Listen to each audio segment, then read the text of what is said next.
हाथ उठाओ। 1 2 3 4 5 6 ठीक है। आप come forward. Those who are presenting, please come forward.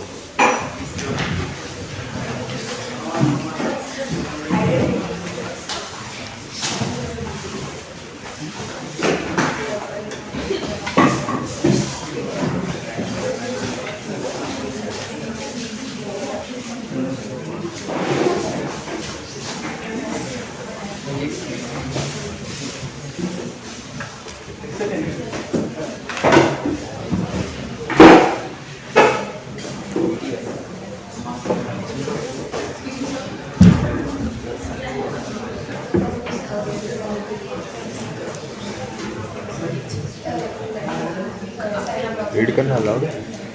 Read करना अलाउड है? क्योंकि जब प्रेजेंटेशन होगा बाद यस और no?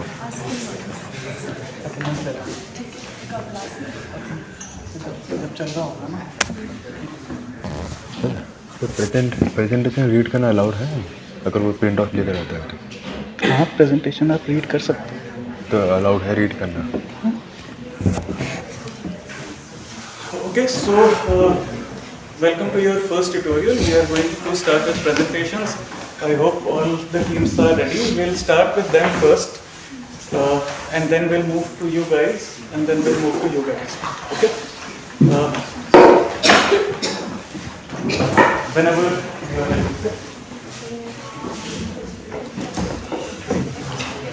And please be quiet. Listen to your colleagues present. Take some tips from them. If you have any questions, we will open the floor to questions after their presentation is done. Okay? Hi everyone. So the short story that we've chosen for this presentation is called The Atheist's Mask. The title in itself is quite oxymoronic. So as we go on further, I hope we'll be able to make it clear why we chose this story as our topic and how it has reflected and created an impact on us. Okay, so first of all, we're going to start with an introduction. We're going to tell about the background of the author, Honoré Balzac, followed by a plot summary in order to make our entire presentation more coherent. Starting with the background of the author, Honoré Balzac was a pivotal French novelist whose work, La Comédie Humaine, offers an extensive and nuanced portrayal of the French society of the 19th century. Balzac's literary universe spans approximately 90 novels and short stories, where he explores various social classes as well as personal dynamics. His intricate character development as well as observational prowess create a rich tapestry of human behavior, ambition, morality, and Balzac's writing is remarkable for its depth and consistency, offering a thorough social critique of its time. So since we are done with the introduction of the author, I would like to brief you all about the plot. The story follows Desplain, who's a celebrated surgeon and a staunch atheist. So he's the kind of person who preaches atheism, I would like to say. So he has a student whose name is Horace Bjornson. One day, Horace watches Desplain offering prayers at a church, and he's very confused and he's intrigued by this dichotomy which Desplain is presenting, as he feels confused about why his words are not matching his actions. So he follows Desplain and he asks him that why were you there, and Desplain tells him about when he did not have much and how a very poor water carrier helped him during his time of struggle. It is only in his memory that he visits the mass 4 times a year, and this portrays how a person who's a firm believer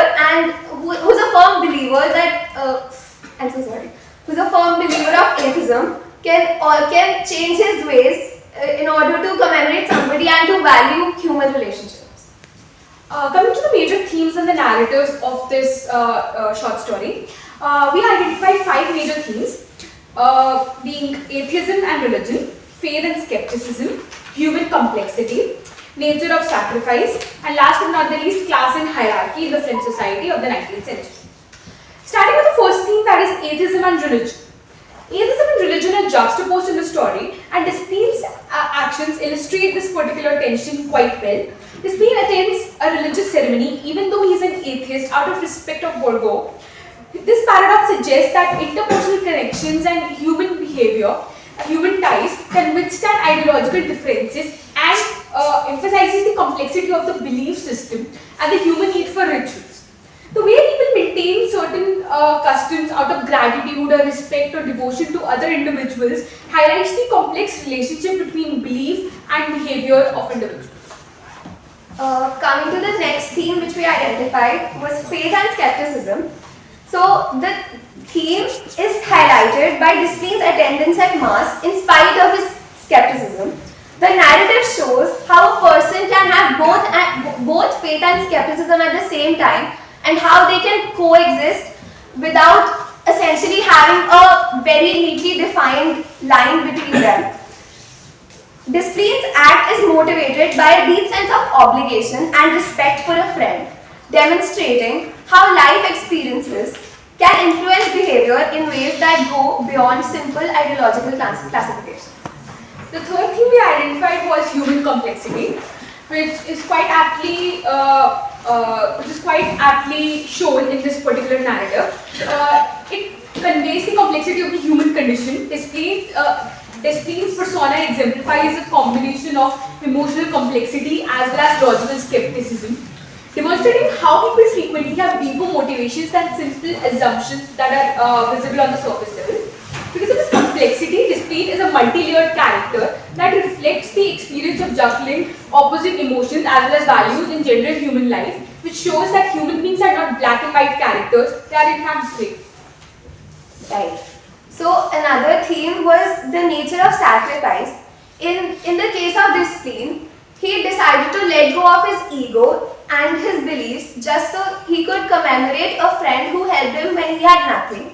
Moreover, he decided to give his time. Being a celebrated surgeon, he decided to devote time just so that he could honor his friend's benevolence. And because of this complexity, it is shown that the true sacrifice frequently entails acting in line with ingrained commitments and values, even when those actions go against a person's own values. The last but not the least, the theme we identified was class and hierarchy, and how it's shown in the entire story that different classes of the society, different people of the society are sort of interrelated to each other and how they share a symbiotic relationship with each other. So the modest water carrier Borgos is essential to Desplene's ascent to prominence. The difference in their social standings emphasizes how important kindness and devotion and gratitude are for all the people of all the classes in the society. Desplene's appreciation of Borgos' contribution in spite of their different social classes highlights how important it is to value and acknowledge the contributions of people who help you in your life. The theme of class and hierarchy is in general prevalent in Balzac's work because it was written post-Napoleon era in which he wanted to define the way people perceive society and really dive deep into people's characters and how they behave in a new setting, in a new environment. Moving on to how these themes that we just discussed impacted us and touched us, we'd like to start with the theme of human complexity once again. So, I think why I felt like the theme of human complexity impacted me because it made me think that there are probably so many things that I do even when I don't believe in them, just because I want to value my relationships with my family, because I love my friends, and it is something that they believe in. Moving further, the contradiction which is displayed in the story, it also highlights how complex human motivations can be and how views and dates don't always follow a clear path. Desplene's actions are representative of the larger human experience, like I said, because I feel each one of us has been in this sort of dilemma where you have to weigh out your priorities, your beliefs versus you have to weigh out your priorities and you have to listen to You have to value somebody's work, you have to value somebody's beliefs just because you care for them and because you want to, just because you care for them. It served as a reminder to me that people are complex beings who are difficult to fit into neat categories of behavior or belief. Individuals frequently act based on a combination of emotional influence and reasoning, which can result in actions that appear contradictory but are actually deep ingrained in experiences and relationships with others.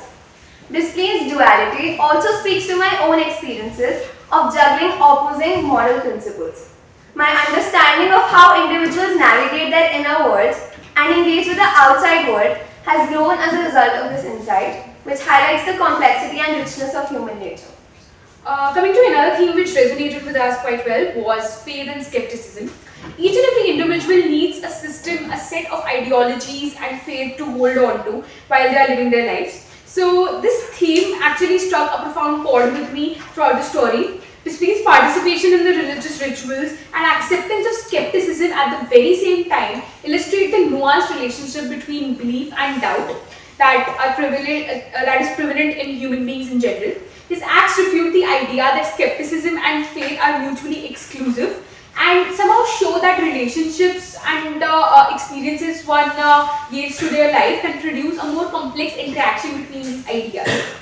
I was particularly inspired to consider this particular theme because of my personal encounters with faith and skepticism. And I came to see that a combination of emotional ties and logical reasoning frequently influenced my decisions and actions. For instance, relationships and experiences that strike a deeper emotional chord may have a greater influence on my personal beliefs and values than just reason alone. So I think we would like to conclude by saying that Balzac definitely has a unique ability to weave together philosophical themes with deeply human experiences. And this story, The Atheist's Mask, is a rich exploration of themes such as atheism versus religion, faith and skepticism, and human complexity. Through Desplin's intricate character and his actions, we see a nuanced portrayal of how personal values and emotional bonds can transcend ideological boundaries. Thank you. Thank you.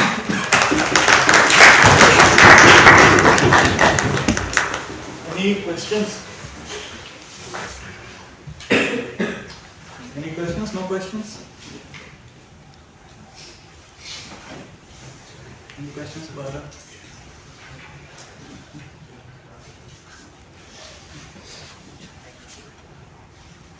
So, I have one question. So, you talk about human complexity and you highlight human complexity as part of your pentaz, five points that, 5 themes that you could fish out from the narrative, right? But it feels that human complexity, it still enters into all the other 4, right? So even if you shore out human complexity from the plot, it has tentacles which go into various other themes. Why do you feel the need to articulate it as a sub-theme when you could have simply made it into a much broader theme? Okay. Why was there any reason? Did you feel that the narrative offered? I feel like I wanted to pinpoint specifically the most prevalent theme, which, like you said, ties all the themes together. So I think that is the only reason that we separated out human complexity, because since it is prevalent throughout the story, we wanted to give it a specific place so that we could elaborate more on it and read more about it. Okay, and you mentioned one sentence, even though you end up correcting yourself. Actually, you didn't do it, but from the story. Okay.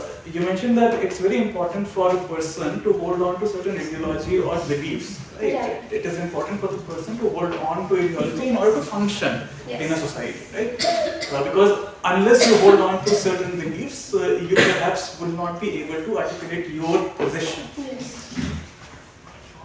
We are today in a time where, just like ma'am said in the class, that these positions have become very important and these positions have become very vocal. how do you think that reading the story, has it cemented this division? Has it made this division fluid? You said that reading the story, it makes us realize that there is always skepticism somewhere. Right? So if you could have explained in a much greater detail, going not only taking example of the surgeon, but perhaps some other instances from the story that would have made your argument much more richer. This is not a question; it's a feedback. Okay. But all in all, it's good work, and I know that you guys have a test, so it's good. Thank you.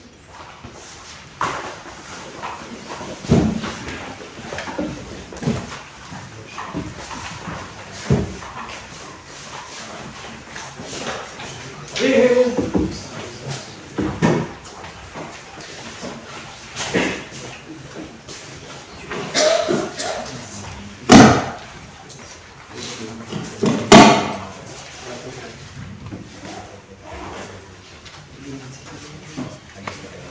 Are you going to need a screen?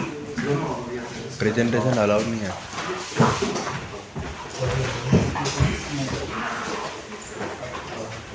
Okay, hello, I'm Umang and this is Nirvan, and we have picked up a really common book which is, I think everyone might have heard of it, The Hunger Games, for our presentation.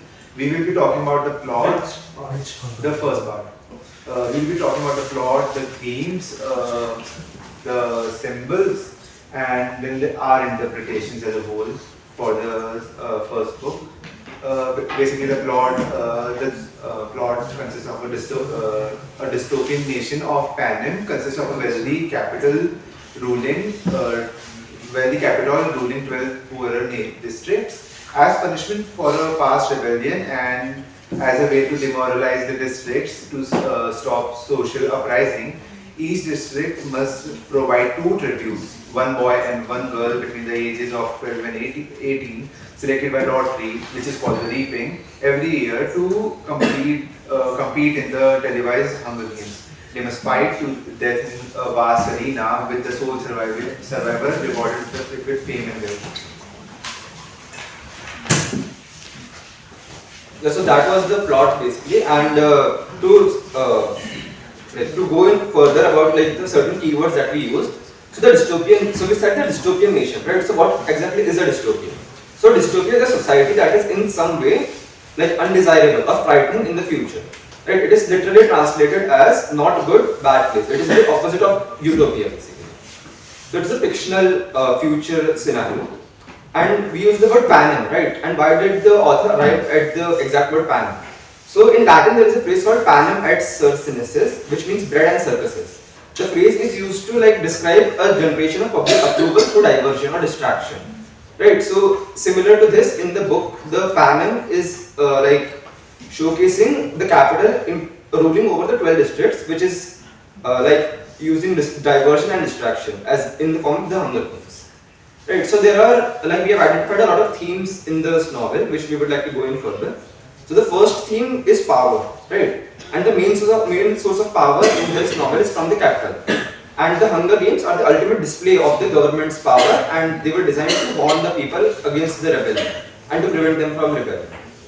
And since only one tribute can win the Hunger Games, so the tributes are basically forced to kill other children, basically other teens from the other district, and so like the people are divided amongst themselves instead of like working against the capital. So this like depicts themes of power. There is also themes of society and class. And since Hunger Games is a book about like haves and have-nots, that is like the people who have money and power, which is the capital, versus the people who don't. Right? And the district 12, which is like the district where our main character Katniss comes out of. So like they are like one of the poorest districts, and they view the games as punishment that must be endured. So it like provides a distinction in society. And there's also themes of sacrifice, and like the Hunger Games entirely is full of sacrifices. And Katniss makes a huge sacrifice at the start of the book, where like she takes her sister's place in the Hunger Games, like she volunteers for her sister. Similarly, like she and Peter sacrifice their own personality, and they like form a relationship with each other for television. and they also like sacrifice themselves at the end of the Hunger Games. And like there is also the sacrifice of Rue, who is a prominent character in the middle of the story. So there is a lot of theme about sacrifice throughout the novel, and there is a theme of identity as well. Like a lot of the identity of Katniss Everdeen as a main character, from going from a hunter and gatherer to like leading a revolution and winner of the Hunger Games. So her main goal was always the survival of her family, basically, and like after being put in front of the cameras and the television, like things get kind of complicated, and she must craft a persona for herself. So it's like the identity shift that we see, that we don't know like what exactly it's Katniss is, her own personality, and what is for show, for television, right? Then we would like to talk about some symbols which are present throughout this book. The first one is fire, basically. Katniss, who lives in a village where like they do coal trading, etc. The designer, he comes up with a theme of fire for her. The fire, it represents the spirit, it represents Katniss' spirit and her temperament, and Katniss takes up the whole moniker of the girl, is that girl is on fire. Then the second theme, the second symbol which we are going to point out is the Mockingjay pin. The Mockingjay pin represents defiance against the capital and President Snow, and it features quite regularly throughout the book and even throughout the series. The third symbol which we are going to point out is the three-finger salute. As Katniss Everdeen says in the book itself, it is an old and rarely used gesture of our district, occasionally seen at funerals. It means thanks, it means admiration, it means goodbye to someone you love. And this symbol, it features initially when Katniss takes the place of her sister at the reaping, and basically the entire district had like assumed that she was going to die. And later on, it was adopted as a symbol of resistance against the capital. Then there's the cornucopia, which basically is like a horn placed during the starting of the Hunger Games. It is filled with like essential things which people might need, like food, weapons, and other supplies that recruits will need during the games. But during the games, it is the place where a huge massacre also takes place during the start of the games. In general, the cornucopia symbolizes nourishment, abundance, and wealth, but in the same Hunger Games, it also symbolizes life and death. Then there are 13 districts, which takes like its origin from the American history. During the colonial period, a huge chunk of the North America was also split into the 13 colonies. As colonies, these regions reported to the British, as that region of North America was then considered to be a part of the domain of the British Empire. Just like that in Hunger Games, colonists in North America supplied folks back in England with goods such as cotton and tobacco. And much like the capital, the British government often imposed rules, laws and restrictions on the colonies that the people living there felt to be pretty unfair. The final symbol which we saw was Rue's flower. After the death of her ally Rue, Katniss covered the body of the young girl with flowers as a symbol of Rue's humanity and a tribute to her short life. By calling attention to the sacrifice that Rue made during the Hunger Games, Katniss challenges the idea that Hunger Games and the people who play them are mere entertainment for the audience back in the capital. For Katniss, Rue isn't simply a character on a TV show, she is a human being who is worthy of respect, admiration and mourning. Okay, so I would like to quickly go through like what my personal interpretation of the entire novel is. So like for me, the Hunger Games stand as a like pinnacle in dystopian literature, and particularly for young adults, since it incorporates like a lot of themes, a lot of important values for children. Like so, it is written in a very simpler language for children. So like the book has a lot of commentary on social inequality and the dangers of authoritarian control and power of individual resistance, which are like important values that I think young adults should contain, and so that. And while many authors after the Hunger Games have attempted to poorly replicate this formula, I think very few have managed to capture the raw intensity and thought-provoking nature that the Hunger Games had. And the one scene that which vividly captures the dystopian elements was when Katniss first enters the capital, and she is coming from a very poor District 12 where hunting for food was absolutely necessary. And she is exposed to a party where she witnesses capital citizens eating delicious food only to take a pill later which induces vomiting, allowing them to continue eating later. So this practice, which was considered normal in the capital, exemplified the contrast between the capital and the struggling districts, which showcases themes of waste and disconnected between the social classes. Right, and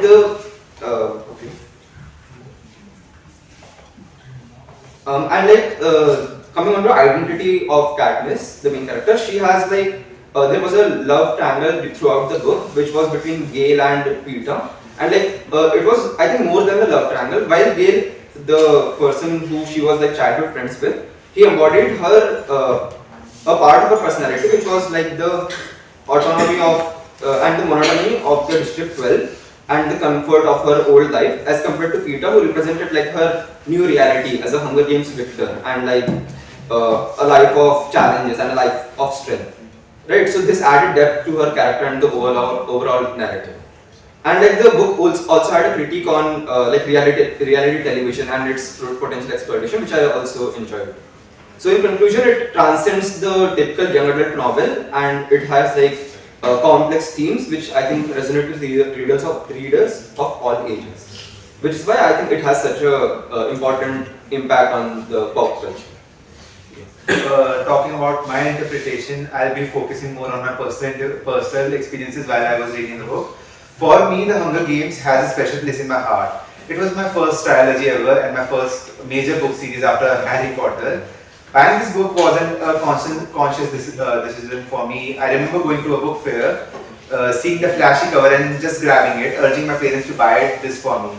Sure, I can go on for an hour and talk about the experience I had in detail about every subtle plot line, but due to time constraints, I will keep it short.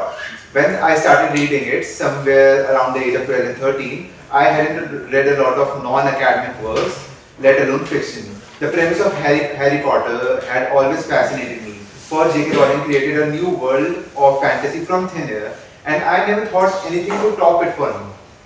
I was wrong indeed.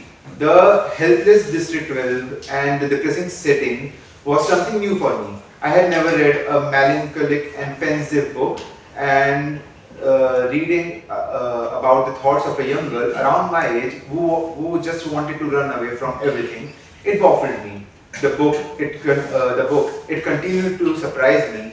Be it the selfless nature of the protagonist, something I couldn't ever have, or the first death that actually sickened me. I remember being in a car when that page came up, and I couldn't read the next pages because I felt sick and disgusted. Looking back, when I think this was the first book that I read, which made me empathize with the protagonist, which made me put myself in the shoes of the characters every time they made a decision. I experienced grief, the eyes full of tears when a character I got attached to died. I won't be wrong when I say that Harry Potter was the first book which made me live a fantasy world, but Hunger Games was the first series where I was able to immerse myself fully, for there was little to no supernatural elements. I can also remember about all of the characters, but I will choose not to because of the time constraints. Coming back to the plot twist, the plot twist was certainly captivating, be it unexpected alliances or decisions to openly defy the playmakers, be it forging fake bonds for TRP points, or the showing of real emotions at a certain death. I felt like the narrative was always nicely done. Also, the usage of elements to disrupt the settled down members was always cool to look out to. The growth of the protagonist, be it Peeta or Katniss, was always fun to witness as well. I don't think I can talk about the future books, but this book did set both of the characters to a good spot in the story. Also, Haymitch was a really well-written character who deserves a shout out as well. Winding it all up, I can say that even though I feel a bit rusted with the story, writing this pseudo synopsis, I felt like I could go for a read once more. Sure, I know a lot about the plot. Still remember the conclusion of each book, which I felt was actually very well written. But I would love to embark on this journey once again, and would definitely recommend you all who haven't already read this book to actually go through this trilogy. The only reason we recapped book 1 and not the entire trilogy was because I personally liked the book 2 a lot, which actually is one of my most favorite book in the trilogy. So may the odds be ever in your favor. Thank you.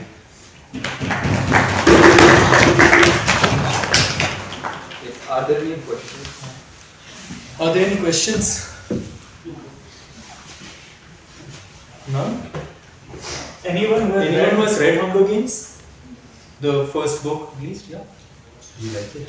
Yes. You think it covered all the themes and like Yeah, I anything that think they appealed did to a you? good job with the themes and so on. And I think you also mentioned like a little bit of the personal aspect of how he read the book, so that is nice to hear. Anything that you guys felt should have been included, or Have you anything missed that out? you felt was just too much of it? It could have been condensed, it could have been made more compact, something could have been taken out, something could have been explained better. Maybe remove the spoilers. Okay. Thank you for your presentation. It was very nice. I have one suggestion.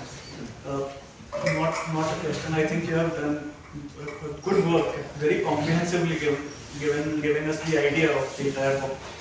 And this goes to all of you.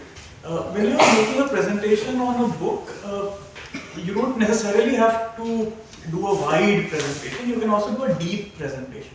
So instead of talking about multiple things, one way to approach your presentation is to talk about 2 or 3 things, but in a much deeper, engaging manner, so that you can bring out all the complexities. If you want to stick with characters, you stick with characters, and then you go into some depth. Okay. So my only qualm with your presentation is that you have tried to do a lot of things, and in the end, it feels like that things have remained on the surface. A bit more engagement, like if you recount us symbols, like whether it is fire, mockingjay, cornucopia, it felt like something more could have been said about those symbols. So the symbols have, of course, because they are symbols, they have a much larger role to play, right?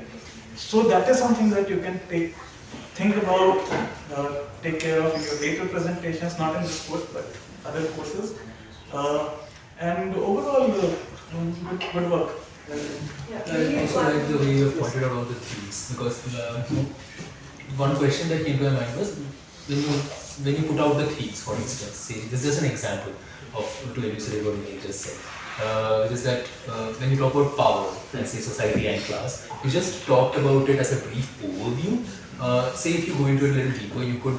There are ways in which you could have tied them together. The way in which classes, because Hunger Games at the end of the day, you did mention that it's quite impressive how authors create something out of thin air, Rowling and then Collins, for instance. But then it doesn't come out of thin air. Like Collins is presenting a dystopian view which is in itself derived from capitalistic systems that we live under. It's a reaction, if anything. So if you could look at it in those terms, and it would also give it a much more depth. The presentation itself would have a more have something to say beyond being just like an overview of the book itself. Because as has been rightly pointed, even Adnan said that you have covered everything. There's everything that needs to be there in the novel has been covered.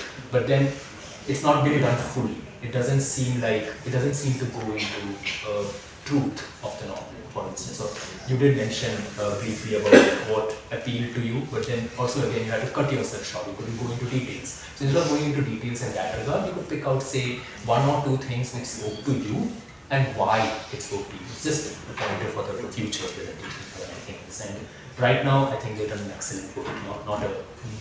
It's not taking away from the work you have done. Very similar to what Bala said, but since you mentioned the genre of dystopian literature, right? So one question to think of is that, is it something always placed in the future? And as you said, it's not something that probably must have come out of thin air. So maybe think of the genre as something which might have a continuity with the present that we're living in. Right? So it might not be necessarily just something that is set in the later future that is to come. So if the writer has written something, can we see parallels around that? I mean, it is probably in the future related to the novel, right? Like the author writes it from her own experiences from the present, Yeah. but it is usually set in the future of the novel. So like that's what dystopian as a theme. Definitely. But aren't the seeds already sown in the present is what I'm trying to. I'm just suggesting something. I'm not asking a question per se, but I'm asking you to think from that angle. That's it. Thank you.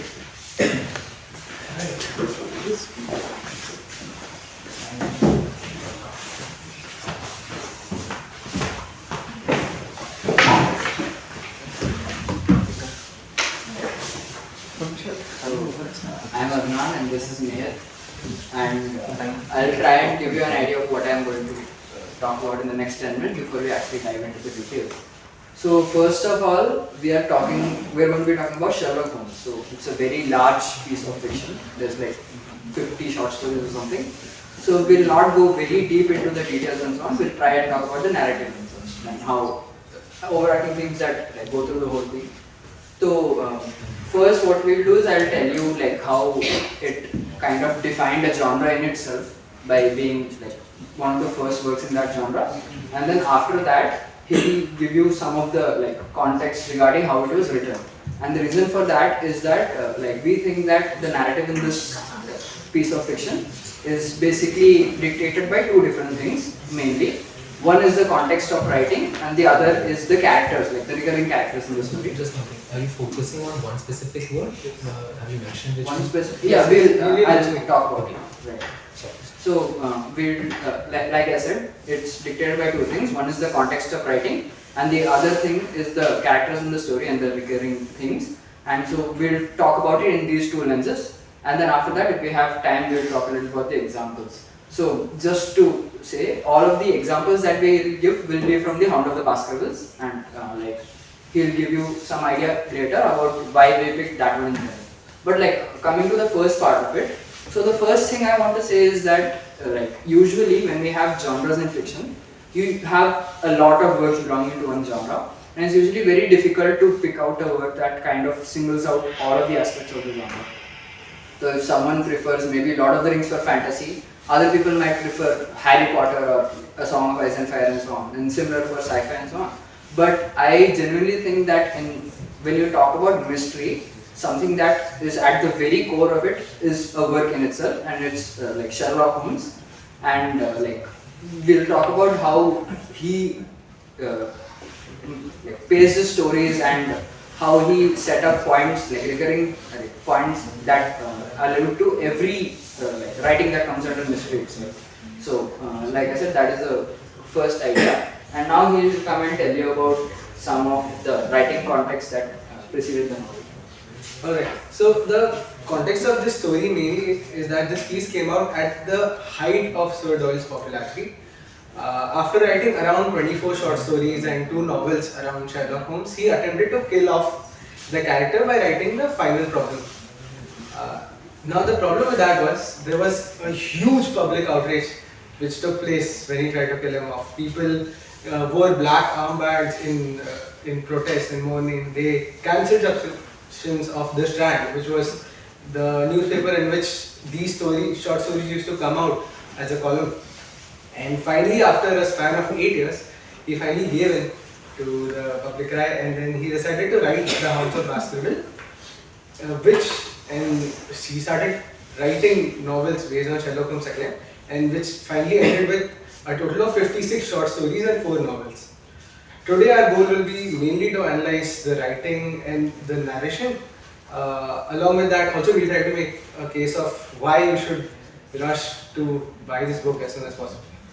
Right. So, like first thing I mentioned is, like he said, this is a series that has captivated people's interest and like prompted a lot of reimaginings even after like 135 years after its writing. So clearly it's something similar to that genre. So first, like he said, the first thing I'm going to talk about is how the writing context affected the themes in the story.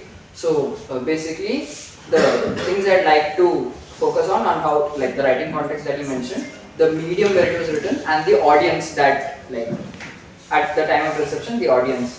So like basically how this, and I'd like to talk about this in terms of one like central thing is that if I were to put it in a bucket that is like defined by modern day standards, it would actually be in like a TV sitcom type bucket. And so this is kind of off-putting to put like something as sophisticated as Sherlock Holmes in something next to Friends or other like stories like that. But I think I have good reason to do so. And so one obvious reason for this is because, like you said, the stories came in a magazine called The Strand, and so they were inherently serialized. So once a month these issues would come out, and the main point that they wanted to like, and the general audience of the story was all like the common public in Britain. So the stories were written in a way that they should generate the most like coffee shop talk as much as possible, and then they should also basically drive up sales for the Strand as much as possible. And I think this is kind of similar to the like archetype that exists in the current sitcom genre. So and now I'll like give a little bit more of details on it and tell you about some artifacts that I noticed in the writing that are directly because of this context. So the first thing is that when you open a chapter, what happens is, even if you haven't read the chapters before it, or like in that sense, there's no like, though single chapter is still going to be enjoyable for you because all of them tackle kind of independent storylines and like where people go across red herrings and like investigative details are revealed to you and so on. And these are like completely independent from what happens, even though there is a whole like overarching story. And then another thing is that it's written with a lot of exposition in mind. So just by reading a few characters like speak or so on, you can construct a whole character study of every character that's in the story. So like one of the examples that I'll see at the end if I have time is how just from the first half of the first chapter you get a whole character study of both Sherlock and Watson. And the last thing I want to talk about, which is arguably the funniest like artifact that came out, is that every chapter ends in a cliffhanger. They wanted to make sure that the public would keep talking and that the next issues would fly off the shelves. So, like for example, one of the chapters literally ends in, "It were the footsteps of the gigantic hound," and then that is it. Then you had to wait 1 month for the next chapter. So yeah, that is how like I think the writing context and all affected the story. Now I will talk to you about how some of the characters. He'll give you a short character sketch and I'll tell them. So I'll be focusing on just two characters and how they affect the narration as well as the story as a whole. The first one obviously being Sherlock Holmes. He is the classical ingenious protagonist. He is the most unpleasant, rude, ignorant and all-round obnoxious person with the ability to deduce broad understandings from the most minute observations. These are not my words, these are quoted. The problem with Sherlock Holmes and him being super smart is that he's very frequently impatient with people who are not at his level. The second person is the person who comes as soon as you Google Sherlock and that is Dr. Watson. Now the reason why Dr. Watson is so important to Sir Doyle's stories as a whole is because he is the narrator, he is the one who is telling the story, and these are generally autobiographical recollections. Now what happens is that Watson provides a regular focus point of view to the entire story. The Sir Doyle's writing is in such a way, especially in House of Baskerville, is that he uses two of these essentially devices to set up a sense of like Adnan said, this is one of the most important defining pieces of written in terms of mystery. So he uses 2 points, which are first one being superstition versus rationale, and the second one being foreshadowing, to increase the sense of mystery in the story and also to keep the basically to keep the readers engaged. Now, how it explores the first point is that you have the Hounds of Baskerville, which is basically shown to be a curse on the Baskerville family, and this is combated by the rationale of Sherlock Holmes, and I'll explain in a little while how. Just you have very little time. I think you have exceeded your time. So Okay. Maybe try. Okay. Yes. Okay. Now the second thing is foreshadowing. So what happens is basically we know that Holmes is so intelligent that if he were to narrate the story, there would be no story to be told. What would happen is maybe in the first 15 minutes or so, Holmes would have the entire story in his head and it would not be worth reading. So what happens is that Watson provides a regular person's perspective, and he does so by adding to that foreshadowing is done by using a number of mediums of narration. So not just personal recollections, we also have diaries, personal diary entries of Dr. Watson along with letters written by Watson to Holmes wherein he describes the incidents that have happened. Now why this is important is that each medium has its own defining points. So for example, a letter that is written to Holmes is something very concise as it needs to cover a larger period of time. Along with that, it also stresses on certain specific defining moments. Whereas personal entries are very biased in terms of explaining what Watson was feeling and how he was thinking of going about whatever he had discovered, and not particularly focusing on and not as a medium of transferring information. Apart from that, so this intelligent foreshadowing is very enjoyable to the readers. And one of the main examples of foreshadowing is there's a character called Sir Henry. He's of Baskerville descent, and what happens is that he loses a boot initially in the story.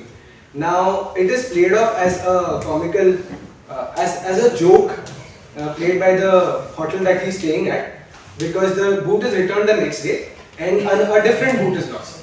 But what Sherlock Holmes deduces is that this boot is being used to train a hound to basically identify a smell. So we have both the points coming here, wherein we have superstition which is rational. Sherlock Holmes is using his rationale to deduce that the hound is actually something that is actually real and not superstitious, and the second one being foreshadowing of the hound actually being used somewhere in the story. That scent being picked up. And I think Adnan will tell things off. I'll just very quickly give you an example of how a character study you can get from just the first part of it. Maybe not give the example. Yeah, I'll just very quickly tell you.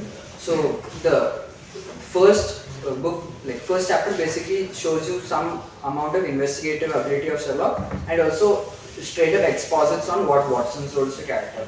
So he straight up says that you are the person who keeps writing my memoirs, and that without you there would be no story and so on. So that part is already touched. But the Sherlock part of the exposition comes in when there is a stick, and just from the stick he deduces that it's from an established elderly country practitioner who does a lot of walking and does some town hospital work, went on to work in the country, is amicable, is unambitious, is absent-minded, he has a dog. So all of these all of this information it just deduces from the stick. So that was basically what I wanted to talk about. That was basically concludes that.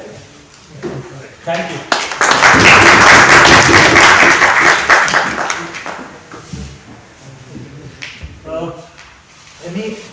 Any questions from the audience? I'm pretty sure everyone knows of Sherlock Holmes. अगर आपने नहीं भी पढ़ा है किताब तो देखा तो है ना, वो सीरीज तो देखा है, बहुत सारी सीरीज हैं.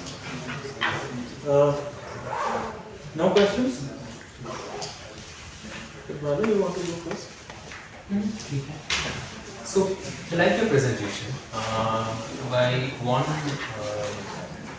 pointer would be that first off, there is this say about Adnan, you have this habit of saying, I'm going to do this, I'm going to do that.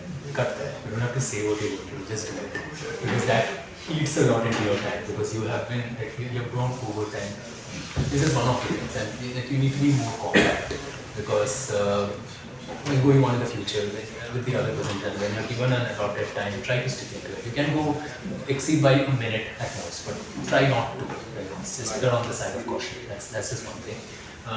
With regards to your presentation itself, I felt like you were trying to do a lot of things with regards to, like, while at the same time you did set out with a specific focus. You did say that you wanted to give the historical context of the work itself, of what kind of situation the work was being produced in. So you touched upon the whole, the part of how it is written with regards to that.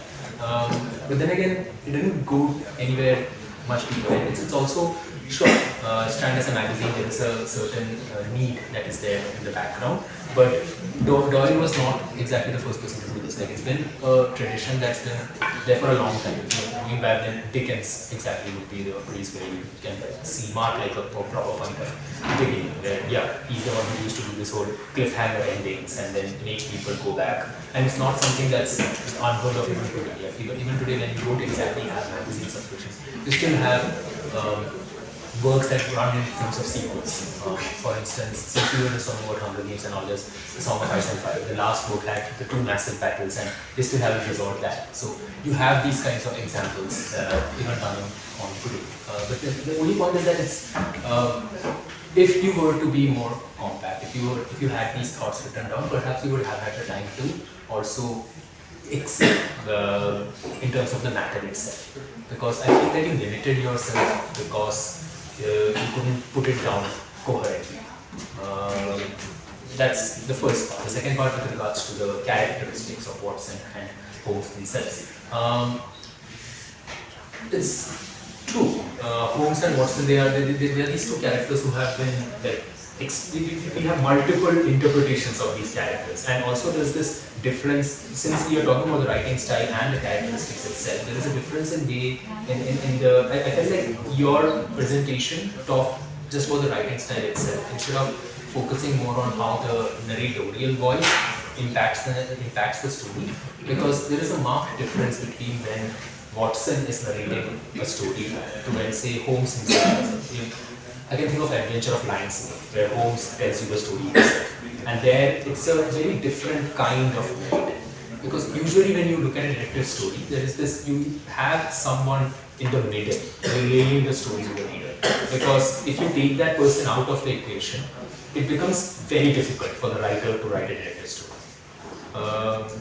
You need someone to stand in for the reader themselves, which is what Watson does. He is basically us, tailing around Holmes, not being able to make sense of all the things that Holmes can make sense of. I mean, it's supposed to add to this charisma, add to his mysticism, the fact that he's this big detective who you don't understand what exactly is going on in his head.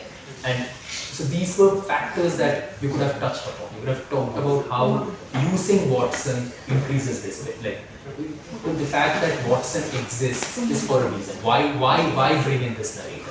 Why not tell us the whole story through some other point of view? Why this particular point of view? Why this particular narrator?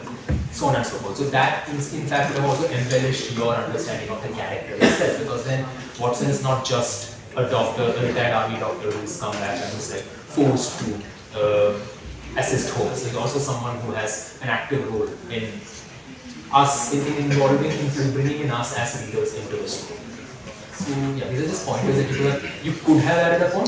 Not to say that you did a bad job as it is, you did a good job. So yeah.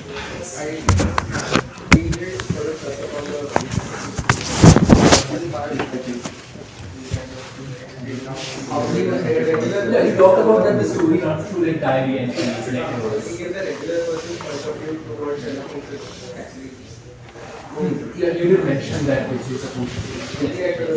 I mean, it's not an embellishment, it's about just taking the points of the author that is taking, then it's just doing a little bit so that it just gives a better picture. That's all.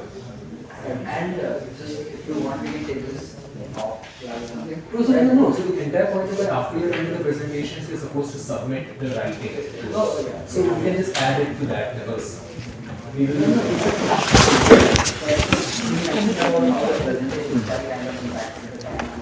My rationale here was basically that if I just come and tell you 4 different things, it's a bit difficult to follow when I'm talking about what. So I thought I'd give you some structure of what I was going to do, so that you know what to expect when I actually.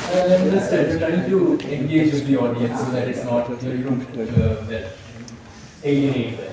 in my experience, it's much easier to listen to when that is given. So that was my Fair idea. enough, fair enough. But then it's also a matter of, the managing it with the time that you have. I mean, you can't be like, I'm not saying that it's a bad thing to do, it's very good. You need to find ways to keep your audience engaged, but then it shouldn't be at the cost of the time that you have to get it out there. And if I could look at Deborah and Tony, I actually enjoyed your part of presentation. And I'll tell you why. Because यहाँ पर एक सीख है.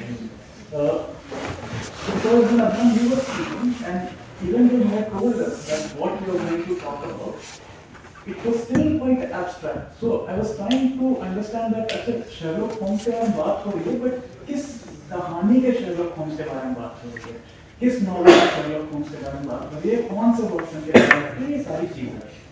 But when he would come, he would contextualize it because then he would speak on this particular word. Right.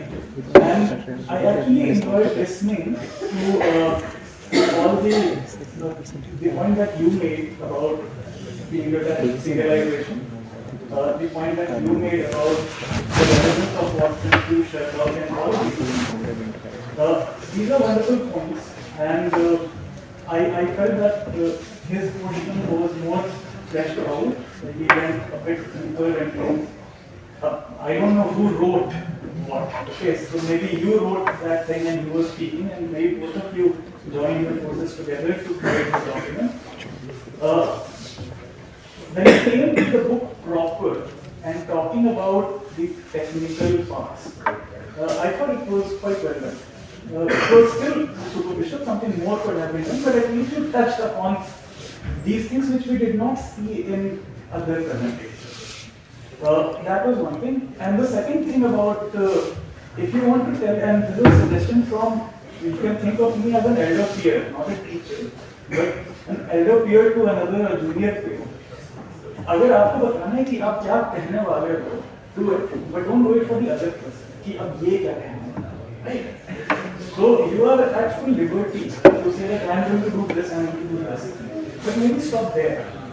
आधा समय, like you overshot by 2 minutes. Yeah, that is 12 minutes आप लोगों ने दिए. अगर इनवर्स में 8 से 10 के बीच में. So even if you are adding these fillers and also feelers, then also make sure that it does not happen at the cost of your actual content. तो फिर इसको condense करने में बहुत परेशानी आती है. These are things not listening, but in the end a good presentation. Thank you so much, and thank you so much everyone for coming. And मैंने कहा पहले टाइम में कौन दिखा रहा है, ट्यूटोरियल का पहले टाइम में कौन दिखा रहा है, 6:37 से पहले वाला 6:30 होता है. ये इसमें नहीं किया हुआ ERP में ना उसमें सही नहीं है. बट ट्यूटोरियल का टाइमिंग मैंने ऐड किया हुआ